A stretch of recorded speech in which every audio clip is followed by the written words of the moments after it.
Break के बाद आप सभी का स्वागत है। खबर प्रयागराज से आ रही है, जहां पर महाकुंभ में आस्था का सैलाब उमड़ा है। अब तक 15 करोड़ से ज्यादा लोगों ने स्नान किया है। कल मौनी अमावस्या पर अमृत स्नान की तैयारी है और कल मौनी अमावस्या को लेकर भारी भीड़ उमड़ सकती है।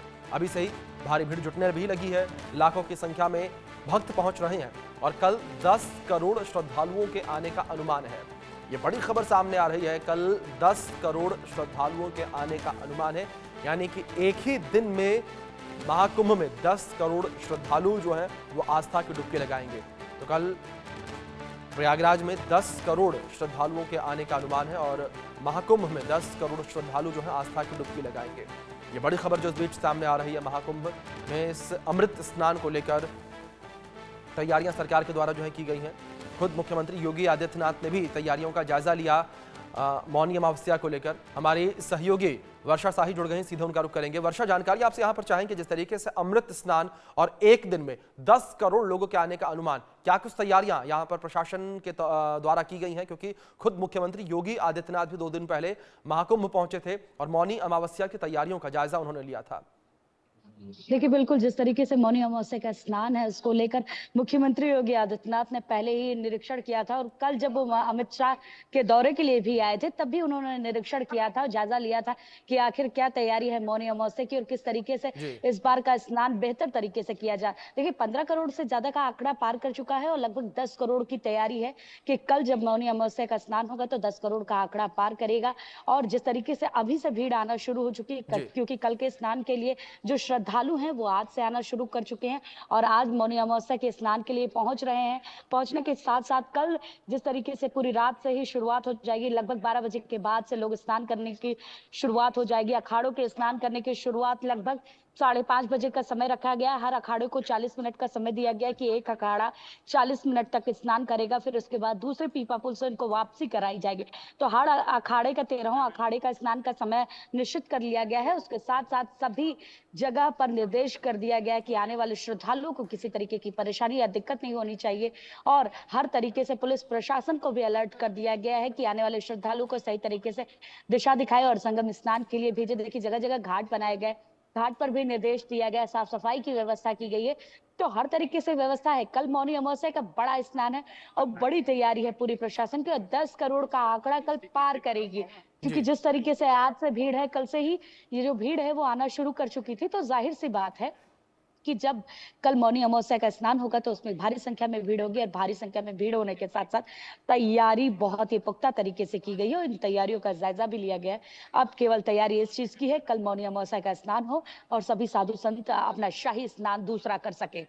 जी वर्षा, जिस तरीके से तैयारियों का जिक्र आपने किया, कई सारी खबरें ये भी निकलकर सामने आ रही थी कि कई बदलाव जो है मेला क्षेत्र में किए गए हैं। जो पहले नियम थे उन नियमों में कल के अमृत स्नान को लेकर बदलाव कर दिया गया है। ये कौन से वो नियम है जिनमें बदलाव किया गया है? क्योंकि जिस तरीके से आपने भी अपनी बातचीत में जिक्र किया कि जहां अभी तक जो है मेले में 15 करोड़ लोग पहुंच चुके हैं, स्नान कर चुके हैं, और लेकिन एक ही दिन में 10 करोड़ लोगों को आना। देखिए, बिल्कुल जिस तरीके से एक दिन में 10 करोड़ के लोगों का आने का एक बड़ा टारगेट और एक बड़ा चैलेंज सरकार को मिल रहा है। और अगर बदलाव की बात करें तो पहले अमावस्या के स्नान से पहले जो पहला शाही स्नान पड़ा था, उसकी तैयारी बहुत ही अलग तरीके से की गई थी और ये भी देखा गया था कि जब अखाड़े निकल रहे तो श्रद्धालुओं की भीड़ लग जा रही थी और लोग दर्शन करने के लिए पहुंच रहे थे। तो जाहिर सी बात है, इस बार श्रद्धालुओं को एक तरफ रखा जाएगा और अखाड़ों को दूसरी तरफ से जाने के लिए व्यवस्था कराई जाएगी, जिससे जो अखाड़े हैं वो स्नान कर सके, बेहतर तरीके से स्नान हो सके और जो इंतजाम है वो अलग हो सके। क्योंकि अखाड़े जब स्नान करते हैं तो पूरी तरीके से रथ निकलते हैं, रथों के साथ साथ साधु संत निकलते हैं, उनके साथ श्रद्धालु मौजूद होते हैं जो लोग स्नान करने जाते हैं। तो जाहिर सी बात है, उनकी व्यवस्था अलग करनी थी और उनकी व्यवस्था बृहद तरीके से हो सके, इसलिए इस बार पूरी तरीके से जो व्यवस्थाएं हैं उसको बदल दिया गया है। पहले स्नान से दूसरे स्नान में काफी ज्यादा बदलाव हो चुका है। ये बदलाव इसलिए भी है क्योंकि दूसरा स्नान है, वृहद स्नान है। इस स्नान में बहुत सारे लोग पहुंच रहे हैं क्योंकि मौनी अमावस्या का स्नान कहा जाता है कि ये मेन स्नान होता है महाकुंभ का। तो जाहिर सी बात है, इस स्नान के लिए भीड़ भी आ रही है और साधु संतों का रेला भी यहाँ लग चुका है। बिल्कुल, जाहिर तौर पर वर्षा, जिस तरीके से आपने जिक्र किया कि जो साधु संत हैं वो भी बड़ी संख्या में पहुंच रहे हैं। अगर श्रद्धालुओं को लेकर बात की जाए तो श्रद्धालुओं को पहुंचने का सिलसिला भी जारी है लगातार।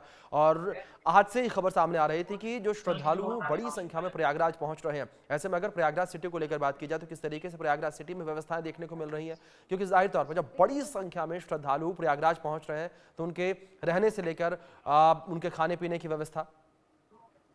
देखिए, अगर बात की जाए आज से जिस तरीके से श्रद्धालुओं की एक बड़ी संख्या पूरे शहर में घूमने लगी है, प्रयागराज संगम शहर में आने के लिए लोग अब आ रहे हैं पूरी तरीके से। और व्यवस्थाओं की बात की जाए तो मुख्यमंत्री योगी आदित्यनाथ ने नॉर्मल तरीके से जनाश्रय की सुविधाएं दे रखी है, जिसमें लोगों को फ्री में रहने की सुविधाएं मिल रही है। जगह जगह अखाड़ों में भी बड़े बड़े पंडाल बनाए गए जिसमें लोग फ्री में रह सकते हैं। जगह जगह लंगर चलाए जा रहे हैं, जगह जगह भंडारे कराए जा रहे हैं, अन्य क्षेत्र बनाए गए जहां पर लोगों के खाने पीने की सुविधा मिल रही है। उसके साथ साथ कई घाट बनाए गए, लगभग 50 घाट बनाए गए जिससे लोगों को तकलीफ ना हो सके, वहां पर वो स्नान कर सके और त्रिवेणी संगम में जिस स्नान का सुख प्राप्त करना है, अमृत स्नान का सुख, वो प्राप्त कर सके। उसके साथ साथ अगर साधु संतों की बात करें, क्योंकि कल एक बड़ा शाही स्नान होने जा रहा है जिसमें कह सकते हैं कि करोड़ों की संख्या में तो केवल साधु संत है जो स्नान करेंगे। और अमृत स्नान के साथ साथ रथ यात्रा निकलती है। देखिए, एक अलग वृहद रूप देखने को मिलता है इन रथ यात्रियों से ही। पूरे साधु संत निकलते हैं, अखाड़ों के महामंडलेश्वर रथों पर विराजमान होते हैं और जब वो संगम की तरफ जाते हैं तो वहां पर दौड़कर नागा साधु एक साथ उस संगम में डुबकी लगाते हैं। बिल्कुल वर्षा, अमृत स्नान स्नान को लेकर तमाम तैयारियां जो है सरकार के द्वारा की गई हैं। फिलहाल बहुत शुक्रिया आपका।